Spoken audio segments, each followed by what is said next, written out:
दोस्तों, इस वक्त सऊदी अरब में काम करने वालों की मुश्किलात में मजीद इजाफा होने जा रहा है। इसकी बड़ी वजह आए रोज नए कानून जारी हो रहे हैं। मजलिसे शूरा के बेशुमार इजलास रियाज के अंदर चल रहे हैं। 2025 में सऊदी हुकूमत की जानब से 1 लाख वीजे जारी हुए। ये लोग सऊदी अरब में काम करने के लिए आए। इनमें ज्यादातर अनलीगल तौर पर काम करने लगे। कई लोगों के अकामे एक्सपायर हो चुके हैं। सऊदी कफील अकामे के पैसे लेने के बावजूद अकामे बनवा कर नहीं देते।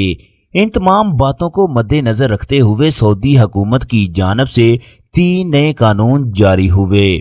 सऊदी जवाजात की जानब से जो पहला कानून जारी हुआ कि जिन लोगों के अकामे एक्सपायर हो चुके हैं उन लोगों को पहले ही ये सहूलियात मौजूद थी कि उनका नकल कफाला हो जाता था। इस सिलसिले में इन्हें किसी भी मुश्किलात का सामना नहीं करना पड़ता था। लेकिन नए कानून के मुताबिक जिन लोगों के अकामे एक्सपायर हैं अब उनके नकल कफाले नहीं होंगे। ये सऊदी अरब में काम करने वालों के लिए बहुत बुरी खबर है।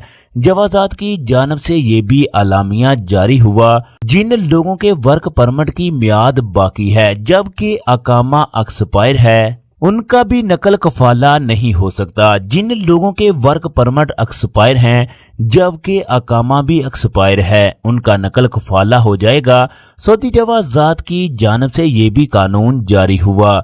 जो लोग नकल कफाला करवाना चाहते हैं उन्हें पहली बार नकल कफाला करवाने की फीस 2000 रियाल अदा करना होगी, जबकि दूसरी बार नकल कफाला करवाने की फीस 4000 रियाल है, जबकि तीसरी बार नकल कफाला करवाने की फीस 6000 रियाल होगी। दोस्तों, इसके साथ साथ जितने महीने का अकामा एक्सपायर होगा उसकी भी फीस अदा करना होगी। अगर अकामा साल का एक्सपायर होगा तो साल की फीस अदा करना होगी। अकामा एक्सपायर की 1 साल की फीस 700 रियाल है, जबकि उसका जुर्माना 500 रियाल है। सऊदी जवाजात की जानब से तीसरा कानून ये जारी किया गया। जो गैर मुल्की सऊदी अरब में छुट्टी जाकर वापस नहीं आते जबकि उनका एग्रीमेंट अभी बाकी है तो फिर इन्हें सऊदी अरब आने की इजाजत नहीं होगी। ऐसे लोगों को ब्लैक लिस्ट भी किया जा सकता है। जो लोग छुट्टी पर गए अगर उनका कफील उनका एग्रीमेंट टर्मिनेट कर देता है तो ऐसी सूरत में उन लोगों को मैसेज आएगा जिनकी सिम एक्टिव होगी। अगर एग्रीमेंट टर्मिनेट होने के बाद सऊदी हुकूमत 60 दिन का टाइम देती है। 60 दिन के अंदर अंदर गैर मुल्की को नकल कफाला या खरूज नहाई जा सकता है। लिहाजा एग्रीमेंट टर्मिनेट होने की सूरत में गैर मुल्की को फौरी तौर पर वापस आना होगा।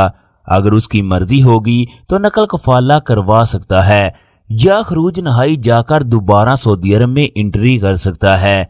ये उसी सूरत में मुमकिन होगा जब गैर मुल्की को कफील की जानब से टर्मिनेट किए गए एग्रीमेंट का पता चलेगा।